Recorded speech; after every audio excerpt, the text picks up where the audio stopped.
Hello friends, ఇవాళ నేను మీకు క్రికెట్ చరిత్రలో మ్యాచ్ ఫిక్సింగ్ ఎప్పుడు జరిగింది, మొట్టమొదటి ఫిక్సింగ్ ఎక్కడ జరిగింది, ఇండియన్ ప్లేయర్స్ ఎవరెవరు ఇన్వాల్వ్ అయ్యారు, ఇంటర్నేషనల్ ప్లేయర్స్ ఎవరెవరు ఇన్వాల్వ్ అయ్యారు, బీసీసీఐ వాళ్ళు ఎవరైనా ఇన్వాల్వ్ అయ్యారా, అండర్ వరల్డ్ ఎలా ఇన్వాల్వ్ అయ్యింది, పోలీసులు ఎలా ట్రాక్ చేశారు, ఇలాంటి విషయాలన్నీ నేను ఈ వీడియోలో చెప్తాను.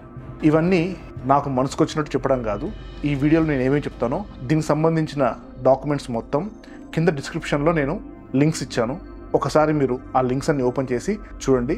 నేను చెప్పిన విషయాలన్నీ మీకు అక్కడ క్లియర్గా అర్థమవుతాయి. Welcome to our channel. భారతదేశంలో క్రికెట్ అంటే ఒక ఎమోషన్. చాలామంది క్రికెట్ ప్లేయర్స్ని దేవుళ్ళలాగా భావిస్తారు. మ్యాచ్ ఓడిపోతే అన్నం తినడం కూడా మానేస్తారు. భారతదేశం మొట్టమొదటిసారిగా 1983లో వరల్డ్ కప్ గెలిచింది. దాదాపు 11 సంవత్సరాలు 1994 వరకు క్రికెట్ బెట్టింగ్ ఒకటి నడుస్తుందని, ప్లేయర్లు డబ్బు తీసుకొని వాళ్ళ దేశాన్ని ఓడిస్తారని, అండర్ వరల్డ్తో లింక్ అయ్యి బెట్టింగ్ ద్వారా కూడా చాలా డబ్బులు సంపాదిస్తారని 1994లో కామన్ పీపుల్కి అందరూ తెలిసింది. సెప్టెంబర్ 1994 ఆస్ట్రేలియా టీం పాకిస్తాన్కి వెళ్తుంది 3 టెస్ట్ సిరీస్లు ఆడనీకి. మ్యాచ్ మొత్తం అయిపోయిన తర్వాత Australian team player Shane Warne ఇలా చెప్తాడు. సిరీస్ జరుగుతున్న టైంలో సలీం మాలిక్ వాళ్ళ హోటల్ రూమ్కు వచ్చి ఇలా చెప్పాడు, పాకిస్తాన్లో మేము ఓడిపోతే ప్రజలు చాలా ఆగ్రహిస్తారు, మా ఇండ్లను తగలపెడతారు, కాబట్టి మీకు నేను $2,76,000 ఇస్తాను, ఇది తీసుకొని మ్యాచ్ ఓడిపోమని వారికి చెప్పాడు. ఆ సమయంలో రూమ్లో షేన్ వాన్, టీమ్మే మార్క్వా వీళ్ళు ముగ్గురు ఉంటారు. వీరు ముగ్గురు కలిసి మ్యాచ్ అయిపోయిన తర్వాత వారి కోచ్కి, క్యాప్టెన్కి, మ్యాచ్ రెఫరీకి ఈ విషయం తెలియజేస్తారు. షేన్ వాన్ అతని డాక్యుమెంటరీలో ఈ విషయం కూడా చెప్పాడు. Our houses will get burnt down. Our families' houses will get burnt down. $200,000 cash for you and Tim May. So we go and tell Sir Mark Taylor, Bob Simpson.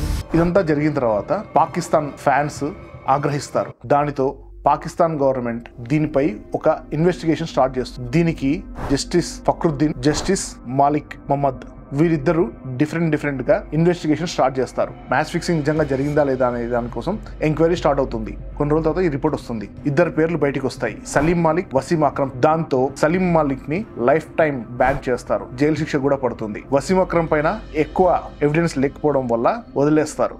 Cricket ప్రపంచ చరిత్రలోనే మొట్టమొదటిసారిగా match fixing చేస్తూ జైలుకి వెళ్ళిన వ్యక్తిగా Salim Malik record సృష్టిస్తాడు. కానీ 2008లో Pakistan local court ఇతనిపై ban ఎత్తేస్తుంది. మీకు ఈ విషయాలన్నీ కింద డిస్క్రిప్షన్లో లింక్ ఉంటుంది, క్లియర్గా చూసుకోవచ్చు. 3 సంవత్సరాల తర్వాత 1997లో మనోజ్ ప్రభాకర్ అవుట్లుక్ మ్యాగజైన్కి ఒక ఇంటర్వ్యూ ఇస్తాడు.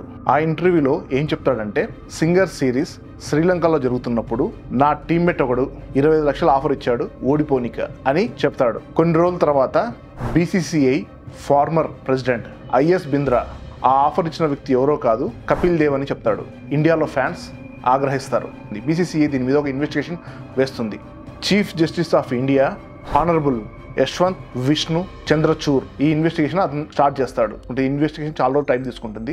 అక్టోబర్ 1997లో దీని రిపోర్ట్ బయటకు వస్తుంది. దీన్ని మీడియా వాళ్ళు ఎవరు పెద్దగా పబ్లిష్ చేయరు, ఎందుకంటే దీనిపై ఎన్నో క్వశ్చన్స్ ఉంటాయి. ఇది ప్రాపర్గా జరగలేదని చెప్పేసి ఒక అపవాదం ఉంటుంది. ఈ రిపోర్ట్ని చంద్రచూర్ రిపోర్ట్ అని కూడా పిలుస్తారు. ఈ ఎంక్వైరీలు ఏం బయటపడిందంటే, బెట్టింగ్ పెద్ద మొత్తంలో జరుగుతున్నట్టు, కానీ ఇండియాలో లా అండ్ ఆర్డర్ ప్రాబ్లం వల్ల దీన్ని అరకట్టలేకపోతున్నామని చెప్తాడు. దాని తర్వాత 3 సంవత్సరాల తర్వాత 2000 సంవత్సరంలో సౌత్ ఆఫ్రికా టీం ఇండియాకు వస్తుంది. 2 టెస్ట్ మ్యాచ్లు, 5 వన్డే మ్యాచ్లు ఆడనీకే. ఫస్ట్ టెస్ట్ మ్యాచ్ వచ్చేసి 19th ఫిబ్రవరి 2000లో స్టార్ట్ అవుతుంది. లాస్ట్ ఓడిఏ వచ్చేసి 19th మార్చ్ 2000లోనే కంప్లీట్ అవుతుంది, last day of the match. Particular ఈ టైంలోనే ఏమేమి జరుగుతుంది నెక్స్ట్ నేను చెప్పబోతున్నాను మీకు. ఇదే టైం పీరియడ్లో అండర్ వరల్డ్ వాళ్ళు చాలామంది బ్లాక్మెయిల్ చేసి డబ్బు ఎక్స్ట్రాక్షన్ చేసేవాళ్ళు. మెయిన్గా దావుద్ ఇబ్రహీం, చోటా షకీల్, సలీం హతేలి. అదే టైంలో సలీం హతేలి అపోలో టైర్స్ మరియు ఖాన్ జ్యువెలరీస్ వీళ్ళిద్దరిని బెదిరించి డబ్బులు అడుగుతాడు. వీళ్ళు అండర్ వరల్డ్ వాళ్ళకి డబ్బులు పే చేయకుండా పోలీసుల దగ్గరికి పోతారు. దాంతో పోలీసులు ఒక ప్లాన్ వేసి వీళ్ళని పట్టుకుందామనే ఆలోచనతో పోలీసు ఆధ్వర్యంలో నెగోషియేషన్స్ నడుస్తూనే ఉంటాయన్నమాట వీళ్ళవి అండర్ వరల్డ్తో. కొన్ని రోజుల తర్వాత సలీం హతేలి డబ్బు వద్దు, దాని బదులు అపోలో టైర్స్ ఇమ్మని అడుగుతాడు. ఇవన్నీ ట్రాక్ చేస్తున్న ఇన్స్పెక్టర్ వచ్చేసి ఈశ్వర్ సింగ్ ఇవన్నీ ట్రాక్ చేస్తుండగా ఒక షాకింగ్ విషయం బయటపడుతుంది.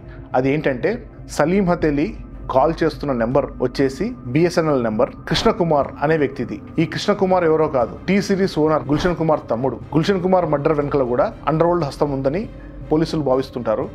దీనితో ఏమన్నా అండర్ వరల్డ్ కి కిషన్ కుమార్ కున్న లింక్స్ దొరుకుతాయని చెప్పేసి పోలీసులు ఇన్వెస్టిగేషన్ లో ఫోన్ ట్యాప్ చేయడం స్టార్ట్ చేస్తారు. కొన్ని రోజుల తర్వాత BSNL తో కాంటాక్ట్ అయ్యి ఈ నెంబర్ని ట్రాక్ చేయడం స్టార్ట్ చేస్తారు. వీళ్ళని ఫోన్ ట్యాపింగ్ కోసం ఢిల్లీ పోలీసులు 2 కానిస్టేబుల్ని సపరేట్గా షిఫ్ట్ వేస్తారు. 2 షిఫ్టుల్లో ఈ ఫోన్ ట్యాపింగ్ చేస్తూ ఉంటారు 2 పోలీసులు. అదే సమయంలో 19 ఫిబ్రవరి 2000 first match south Africa versus India. ఇది వాంఖేడే స్టేడియం బొంబాయిలో జరుగుతుంటుంది. ఆ స్టేడియంకి దగ్గరలోనే తాజ్ హోటల్లో ఇండియన్ టీం మొత్తం అక్కడ స్టే చేస్తూ ఉంటారు. ఈ మ్యాచ్ కంటే 2 రోజుల ముందు లండన్ నుంచి సంజీవ్ చావ్లా అనే వ్యక్తి అదే హోటల్లో రూమ్ తీసుకొని ఉంటుంటాడు. ఈ సంజీవ్ చావ్లా వచ్చేసి కిషన్ కుమార్ ఒక ఫ్రెండ్. సంజీవ్ చావ్లా దగ్గర నెంబర్ లేకపోవడంతో కిషన్ కుమార్ అతని ఫోన్ సంజీవ్ చావ్లాకి ఇస్తాడు. సౌత్ ఆఫ్రికా వర్సెస్ ఇండియా మొత్తం ఫిక్సింగ్లో మెయిన్ పాత్ర సంజీవ్ చావ్లాదే. మరోవైపు పోలీసు 2 కానిస్టేబుల్ 24 hours ట్యాప్ చేస్తూనే ఉంటారు. అక్కడ వాయిస్ వింటూనే ఉంటారు. అండర్ వరల్డ్కి కిషన్ కుమార్కి ఉన్న లింక్స్ ఏమైనా బయటపడతాయని చెప్పేసి చాలా ట్రై చేస్తూ ఉంటారు. కానీ వాళ్ళకు దాంట్లో పెద్దగా ఇన్ఫర్మేషన్ ఏం దొరకదు. అదే విషయాన్ని 2 కానిస్టేబుల్ పై ఆఫీసర్కి చెప్తారు. పై ఆఫీసర్ దీంట్లో ఏదైనా కోడ్ ఏదైనా ఉందో వెతకమని చెప్తారు. అయినా కూడా వాళ్ళు ఏం చెప్తారంటే వీళ్ళు కేవలం ఫోన్లో రన్స్ ఎన్ని కొడుతున్నారు, బ్యాటింగ్ ఎవరు చేస్తున్నారు, ఈ విషయాలే మాట్లాడుకుంటున్నారు. కానీ దానికి మించి అండర్ వరల్డ్ గురించి ఏ విషయాలు కనపడలేదని చెప్తారు. కొన్ని రోజుల తర్వాత వీరిలో ఒక కానిస్టేబుల్ ఇంట్లో కూర్చొని మ్యాచ్ చూస్తూ ఉంటాడు. అదే సమయంలో హ్యాన్సీ క్రోనీ కామెంటరీలోకి వచ్చి మాట్లాడతాడు. ఆ కానిస్టేబుల్కి ఆ వాయిస్ అతను రోజు రికార్డ్ చేస్తున్న రూమ్లో ఆ వాయిస్ కూడా తనకి వినపడుతూ ఉంటుంది. దానితో ఈ విషయాన్ని పై ఆఫీసర్లు తెలియజేస్తాడు. పై ఆఫీసర్లు తర్వాత దూరదర్శన్ నుంచి ఆ టేప్ తెప్పించి దానిలో ఉన్న హ్యాన్సీ క్రోనీ వాయిస్, ట్యాప్ చేస్తున్న ఫోన్లో ఉన్న వాయిస్ 2 మ్యాచ్ చేస్తారు. ఎగ్జాక్ట్గా మ్యాచ్ అవుతుంది. కానీ పోలీసులకు ఈ ఎవిడెన్స్ చాలదు వాళ్ళని అరెస్ట్ చేయనీకే. దానితో ఫోన్ ట్యాపింగ్ కంటిన్యూ చేస్తారు. ప్రతిదీ వినడం స్టార్ట్ చేస్తారు. అప్పుడు వీళ్ళకి ఏం తెలుస్తుందంటే వీళ్ళు ఒక రోజు ముందు మాట్లాడుకునే విషయాలు, టాస్ ఎవరు గెలుస్తారు, ఫస్ట్ బ్యాటింగ్ ఎవరు చేస్తారు, లాస్ట్ బౌలింగ్ ఎవరు చేస్తారు, ఈ విషయాలన్నీ మరుసటి రోజు మ్యాచ్లో జరుగుతూ ఉంటుంది. మార్చి 14, 2000 సంవత్సరంలో పోలీసులు ఆ ఫోన్ ట్యాపింగ్గా వింటూనే ఉంటారు. అదే సమయంలో ఒక వాయిస్ వినపడుతుంది. ఏమని అంటే హలో హ్యాన్సీ అని. ఆ కన్వర్జేషన్లో హ్యాన్సీ క్రోనీ ఉన్న రూమ్ నెంబర్ కూడా ఎగ్జాక్ట్గా వాళ్ళు చెప్తారు. దానితో పోలీసులు అక్కడున్న వ్యక్తిని సౌత్ ఆఫ్రికన్ కెప్టెన్ హ్యాన్సీ క్రోనీగా గుర్తిస్తారు. అప్పుడు ఇండియాలో మ్యాచ్ ఫిక్సింగ్ కూడా జరుగుతుందని చెప్పేసి పోలీసులు గుర్తిస్తారు. అదే సమయంలో ప్యారలల్గా పోలీసులు Khan jewelleries, Apollo tyres investigate చేయంగా అన్ఎక్స్పెక్టెడ్గా ఈ మ్యాచ్ ఫిక్సింగ్ బయటపడుతుంది. ఇది ఇండియాలోనే అతిపెద్ద మ్యాచ్ ఫిక్సింగ్ కేసు. ఇప్పుడు పోలీసుల ముందు కొన్ని సవాళ్ళు ఎదురవుతాయి. అవి ఏంటంటే ఎవిడెన్స్. ఇంత మాత్రం ఎవిడెన్స్తో వాళ్ళని వీళ్ళు అరెస్ట్ చేయలేరు. ఫోన్ ట్యాపింగ్లో సంజీవ్ చావ్లాతో మాట్లాడే ఈ ప్లేయర్ల పేర్లు ఏవేవంటే హ్యాన్సీ క్రోనీ, హర్షల్ గిబ్స్, నిక్. వీళ్ళు ముగ్గురు మ్యాచ్ ఫిక్సింగ్ లో సంజీవ్ చావ్లాతో మాట్లాడుతూ ఉంటారు. పోలీసులు వీళ్ళని అరెస్ట్ చేద్దామని అనుకుంటారు. కానీ వీళ్ళని అరెస్ట్ చేస్తే ఇండియాలో పెద్ద ఇష్యూ అవుతుందని, 2 దేశాల మధ్యన ప్రాబ్లమ్స్ వస్తాయని చెప్పేసి కొంచెం తగ్గుతారు. వీళ్ళని అరెస్ట్ చేయకపోవడంతో లాస్ట్ ODI 4 రోజుల ముందే సంజీవ్ చావ్లా లండన్కి పారిపోతాడు. దాని తర్వాత 2020 సంవత్సరంలో లండన్ నుంచి సంజీవ్ చావ్లాని తీసుకొచ్చి తిహార్ జైల్లో వేస్తారు ఇండియన్ గవర్నమెంట్. సంజీవ్ చావ్లా పారిపోక ముందు హ్యాన్సీ క్రోనీ, సంజీవ్ మాట్లాడిన విషయాలు ఫోన్లో ఇవి. ఆ టెస్ట్ మ్యాచ్లో ఇండియన్స్ బ్యాటింగ్ ముందు చేసి గెలిస్తే ఏమవుతుంది అని సంజీవ్ చావ్లా హ్యాన్సీ క్రోనీని అడుగుతాడు. హ్యాన్సీ క్రోనీ దాని గురించి పెద్ద ఆలోచించొద్దు, అదంతా నేను హ్యాండిల్ చేస్తాను అని చెప్తాడు. దాని తర్వాత మ్యాచ్లో నిక్, హర్షల్ గిబ్స్ మరియు పీటర్ వీళ్ళు 20 రన్ల కంటే ఎక్కువ చేయరు. ఈ మ్యాచ్లో ఇండియా 2048 రన్లే చేయగలుగుతుంది 8 వికెట్లకి. దాని తర్వాత సౌత్ ఆఫ్రికా 2058 వికెట్లకు చేస్తుంది. హర్షల్ గిబ్స్ అవుట్ అవుతాడు, నిక్ 14 రన్లకు అవుట్ అవుతాడు, పీటర్ 1 రన్నే చేస్తాడు. కానీ ఇదంతా చేసిన తర్వాత కూడా సౌత్ ఆఫ్రికా గెలుస్తుంది. ఇవన్నీ చూస్తున్న పోలీసులు దీని గురించి రియాక్ట్ కాకుండా కామ్గా ఉంటారు. ఈ సిరీస్ అయిపోయిన తర్వాత పోలీసులు ఈ ఎవిడెన్స్ అన్ని మీడియాకి ఇస్తారు. దాంతో సౌత్ ఆఫ్రికా, ఇండియాలో ఫ్యాన్స్ ఆగ్రహిస్తారు. దాని తర్వాత ఏప్రిల్ 8, 2000లో United Cricket Board of South Africa అఫీషియల్గా స్టేట్మెంట్ ఇస్తుంది. దాంట్లో హ్యాన్సీ క్రోనీ ఇవన్నీ అబద్ధాలు, నాకు దీంతో లింక్ లేదని చెప్తాడు. ఈ స్టేట్మెంట్ పెద్దగా వర్కౌట్ కాదు వాళ్ళకి. దాని తర్వాత south Africa government enquiry start చేస్తుంది. హ్యాన్సీ క్రోనీ పైన అన్ని వైపుల నుంచి ప్రెషర్ తీసుకొస్తుంది గవర్నమెంట్. అన్ని ఎవిడెన్స్లన్నీ హ్యాన్సీ క్రోనీ వైపే చూపిస్తుంటాయి. ఆ టైంలో హ్యాన్సీ క్రోనీ వచ్చి నిజం ఒప్పుకుంటాడు. ఆ టైంలో అతను కోర్టులో మాట్లాడిన వాయిస్ ఇది. I failed in my moral and professional duties. I was not honest and I apologize unreservedly. కోర్టులో ఏడుస్తాడు. ఇవన్నీ విషయాలు మీకు యూట్యూబ్లో వీడియోలు దొరుకుతాయి. ఆ సిరీస్ మొత్తం దొరుకుతుందో సార్ చెక్ చేసుకోవచ్చు, మీకు ఈ విషయాలని తెలుస్తాయి. దీని తర్వాత హ్యాన్సీ క్రోనీ అన్ని విషయాలు. అది 15th జూలై 2000. ఈ విషయం విని ఇండియాలో అల్లకల్లోలం స్టార్ట్ అవుతుంది. అది ఏమిటంటే హ్యాన్సీ క్రోని డబ్బులు తీసుకున్నాను ఒప్పుకుంటాడు. అది ఎంకే గుప్తా దగ్గర $30,000 తీసుకున్నట్టు చెప్తాడు. ఎంకే గుప్తా దగ్గరికి హ్యాన్సీ క్రోని తీసుకుపోయి ఇంట్రడ్యూస్ చేసింది అజారుద్దీన్ అని చెప్తాడు. దాంతో ఇండియాలో ఫ్యాన్స్ చాలా ఆగ్రహిస్తారు. హ్యాన్సీ క్రోని డబ్బు తీసుకొని ఎలాంటి ఇన్ఫర్మేషన్ ఇచ్చేవాడంటే ఫస్ట్ బ్యాటింగ్ ఎవరు చేస్తారు, టాస్ ఎవరు గెలుస్తారు, ఫస్ట్ బౌలింగ్ ఎవరు చేస్తారు, ఇలాంటి ఇన్ఫర్మేషన్ మొత్తం ఎంకే గుప్తాకి ఇచ్చి డబ్బులు తీసుకుంటాడు. మ్యాచ్ అయిపోయిన తర్వాత మిగతా $50,000 కూడా తీసుకుంటాడు హ్యాన్సీ క్రోని. ఇవన్నీ సిబిఐ ఇక్కడ విని ఇక్కడ ఎంక్వైరీ స్టార్ట్ చేస్తుంది సిబిఐ. ఈ విషయం తెలుసుకోగానే ఎంకే గుప్తా అండర్గ్రౌండ్ అయిపోతాడు. కానీ కొన్ని రోజుల తర్వాత పోలీసులు ఎంకే గుప్తాను అరెస్ట్ చేస్తారు. సిబిఐ వాళ్ళు ఎంక్వైరీ స్టార్ట్ చేసినప్పుడు ఎంకే గుప్తా ఏం చెప్తాడంటే నేను ఏ విషయాలు బయటికి చెప్పను, చెప్తే వాళ్ళని చంపేస్తారని చెప్తాడు. దాంతో పోలీసులు కొంచెం ఎంకే గుప్తాపై ప్రెజర్ పెట్టడం స్టార్ట్ చేస్తారు. ఎంకే గుప్తా దానితో అన్ని విషయాలు బయటికి చెప్తాడు. అసలు ఈ ఎంకే గుప్తా ఎవరు, అండర్ వరల్డ్కి ఇతనికి ఉన్న సంబంధం ఏంటి, ఇప్పుడు ఇవన్నీ చెప్తాను. ఎంకే గుప్తా బ్యాంకులో ఒక క్లర్క్గా పనిచేసేవాడు. కొంచెం తెలివైన వాడు. మార్నింగ్లో బ్యాంక్ పనులు చేసేవాడు, ఈవినింగ్లో బెట్టింగ్ చేసేవాడు. అండర్ వరల్డ్ వాళ్ళు ఇతనికి ఇచ్చిన పనులు ఏంటంటే ఇండియాలో రంజీ మ్యాచ్లు జరుగుతుంటాయి, ఆ మ్యాచ్లో పోయి అక్కడ ఎవరు బాగా ఆడుతుంటారు వాళ్ళ డీటెయిల్స్ తీసుకొని వాళ్ళతో ఫ్రెండ్షిప్ చేసుకోవడమే ఈ ఎంకే గుప్తా పని. 1988లో ఢిల్లీలో రామ్ చరణ్ అగర్వాల్ టోర్నమెంట్ ఒకటి నడుస్తూ ఉంటుంది. దాంట్లో ఒక ప్లేయర్ అజయ్ శర్మ, ఇతనే మెయిన్ కీ. వాళ్ళ బెట్టింగ్ మొత్తం ఇతనితో నడిచింది. చాలా మటుకు చాలా టాలెంటెడ్ వ్యక్తి, బాగా ఆడుతూ ఉంటాడు. ఆ టోర్నమెంట్లో ఢిల్లీ గెలుస్తుంది. ఆ సమయంలో ఎంకే గుప్తా అజయ్ శర్మ దగ్గరికి పోయి నీ పెద్ద ఫ్యాన్ అని చెప్పి ఇంట్రడ్యూస్ చేసుకుంటాడు. దాని తర్వాత ఒక $2,000 కూడా ఇస్తాడు. ఇచ్చిన తర్వాత ఏమని చెప్తాడంటే నీకు ఏదన్నా ప్రాబ్లమ్స్ ఉంటే నా దగ్గర రా, నేను ఎటువంటి ప్రాబ్లమ్స్ అయినా సాల్వ్ చేస్తాను అని చెప్తాడు. దాంతో ఆ టైం నుంచి ఫైనాన్షియల్ ప్రాబ్లమ్స్, ఏదైనా కిట్ కావాలన్నా ఏది కావాలన్నా ఎంకే గుప్తానే అజయ్ శర్మది మొత్తం చూసుకునేవాడు. 2 సంవత్సరాల తర్వాత అజయ్ శర్మ ఇండియన్ క్రికెట్ టీంకి సెలెక్ట్ అవుతాడు. అది 1990 అజయ్ శర్మ సెలెక్ట్ అయిన ఇయర్. అదే టైంలో ఇండియా టీం న్యూజిలాండ్కి వెళ్తుంది. అక్కడి నుంచి అజయ్ శర్మ ఎంకే గుప్తాకు ఇన్ఫర్మేషన్ ఇస్తూ ఉంటాడు. ఆ సమయంలో అజయ్ శర్మ రూమ్మేట్ వచ్చేసి మనోజ్ ప్రభాకర్. అజయ్ శర్మ క్రికెట్ కొత్త కావడంతో ఇన్ఫర్మేషన్ మొత్తం అతనికి మనోజ్ ప్రభాకర్ ఇస్తూ ఉంటాడు. ఈ ఇన్ఫర్మేషన్ మొత్తం ఇచ్చినందుకు మనోజ్ ప్రభాకర్ అజయ్ శర్మను మారుతి జిప్సీ కార్ని అడుగుతాడు. ఆ విషయాన్ని అజయ్ శర్మ ఎంకే గుప్తాకు చెప్తాడు. ఎంకే గుప్తా ఏం చెప్తాడంటే నాకు అరవింద్ డి సిల్వాను పరిచయం చేయమను, అప్పుడు నేను మారుతి జిప్సీ కార్ ఇస్తానని చెప్తాడు. దానితో కొన్ని రోజుల తర్వాత మనోజ్ ప్రభాకర్ అరవింద్ డి సిల్వాని ఎంకే గుప్తాకు పరిచయం చేస్తాడు. దాని తర్వాత ఎంకే గుప్తా మనోజ్ ప్రభాకర్ కి Maruti Gypsy car కొనిస్తాడు.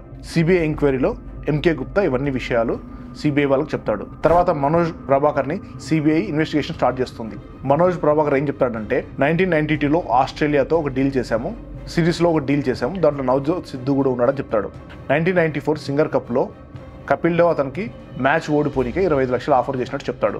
1991లో Delhi versus Mumbai Ranji trophy quarter finals కూడా ఫిక్సింగ్ అయ్యిందని చెప్తాడు. ఢిల్లీ ఓడిపోయింది, దాంట్లో అజయ్ శర్మ కూడా ఉన్నాడని చెప్తాడు మనోజ్ ప్రభాకర్. దాని తర్వాత అజయ్ శర్మను ఎంక్వైరీకి పిలిచి అడిగితే అజయ్ శర్మ మహమ్మద్ అజారుద్దీన్ పేరు చెప్తాడు. అజయ్ శర్మ దగ్గరకు వచ్చి నా గర్ల్ ఫ్రెండ్ ఒక ఫ్యాషన్ షో చేస్తుంది, ₹1 కోటి డబ్బు కావాలని చెప్తాడు. దాంతో అజయ్ శర్మ నాకు తెలిసిన వ్యక్తి ఒకతను ఉన్నాడు ఢిల్లీలో, అతను ఆ డబ్బు ఇవ్వగలడని చెప్తాడు. దాంతో ఢిల్లీలో తాజ్ ప్యాలెస్ లో అజయ్ శర్మ అజారుద్దీన్ ని ఎంకే గుప్తాకు పరిచయం చేస్తాడు. ఆ సమయంలో అజారుద్దీన్ ఎంకే గుప్తాతో కొన్ని డీల్స్ సెట్ చేసుకుంటాడు.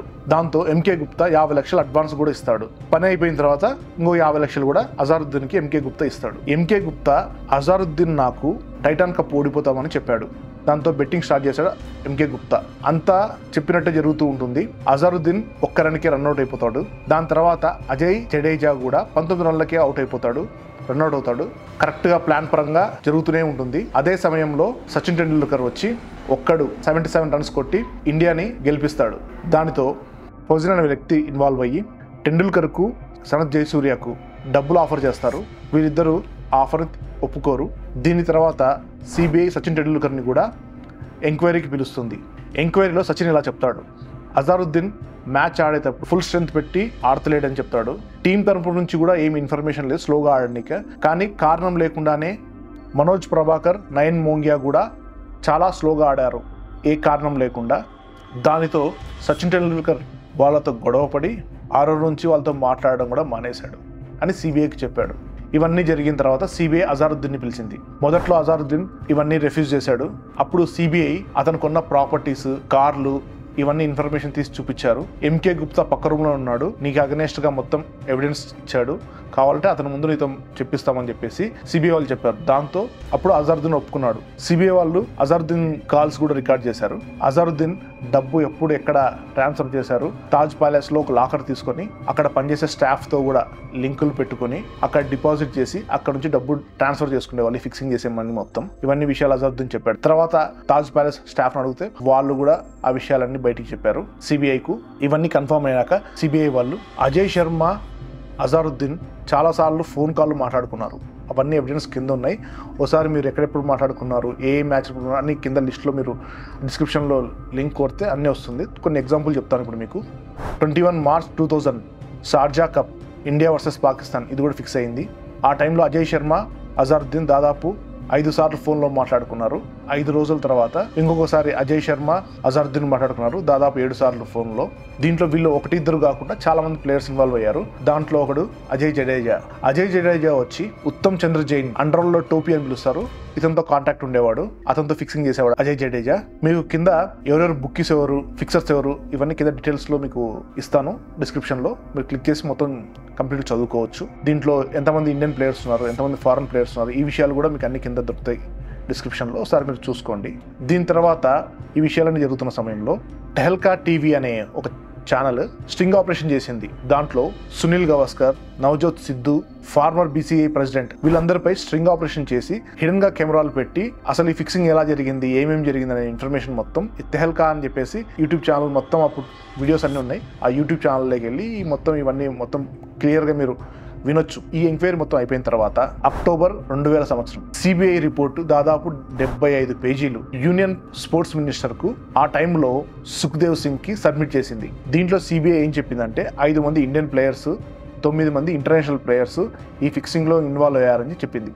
దీని తర్వాత సుప్రీంకోర్టు జడ్జ్ మనోజ్ కుమార్ ముఖర్జీ మరియు solicitor general of India Harish Salve కూడా ఇలా చెప్పాడు, సిబిఐ చేసిన కేసులు కోర్టులో నిలబడవని, ఎందుకంటే దీనిపై ప్రాపర్గా ఒక లా లేదు కాబట్టి ఇవి కేసులు నిలబడవు. నిలబడిన కేవలం 4 కేసులే వేయొచ్చు వీళ్ళ మీద. అది ఏమిటంటే పబ్లిక్ యాక్ట్ 1867 అంటే cheating, section 120A IPC, criminal conspiracy section 415 IPC for cheating, prevention of corruption act 1988 for corruption. కానీ ఇవన్నీ మనం కేవలం బయట పత్తలాడతాం కదా, కార్డ్స్ డబ్బు పెట్టి, ఆ కేసుకి పెట్టే కేసులే దాదాపు ఇంటర్నేషనల్లో వీళ్ళు దేశం తరపు ఆడుతూ డబ్బు తీసుకొని ఫిక్సింగ్ చేసినందుకు వాళ్లకు వీళ్లకు ఒకటే రూల్ వర్తిస్తుంది.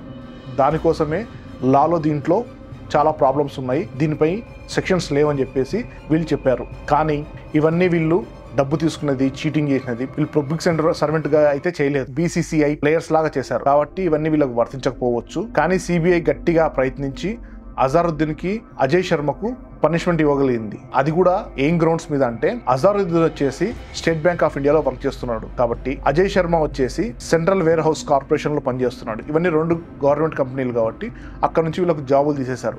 దాని తర్వాత వీళ్ళపై పెట్టిన కేసులు లైట్ అయిపోయినాయి. దాంతో కోర్టులో వీళ్ళకు పెద్దగా శిక్ష పడలేదు, వీళ్ళు జైలుకి కూడా పోలేదు. తర్వాత అన్నీ తెలుసుకున్న బీసీఐ వీళ్ళ మీద బ్యాన్ విధించింది. దాదాపు 10 ఏళ్ల వరకు ఫిక్సింగ్ అనే మాట తెలియకుండానే పోయింది. ఇండియాలో ఎక్కడ కూడా ఫిక్సింగ్ అనేవి ఇష్యూస్ రాకుండా సద్దుమణిగిపోయింది కొంతకాలం. దాదాపు 10 ఏళ్ల తర్వాత 2013లో ఐపీఎల్లో రంజీ ప్లేయర్స్ కొంతమంది ఫిక్సింగ్ స్టార్ట్ చేశారు. మళ్ళీ వీళ్ళు కూడా పోలీసులకు కోఇన్సిడెంట్స్ గానే పట్టుబడ్డారు.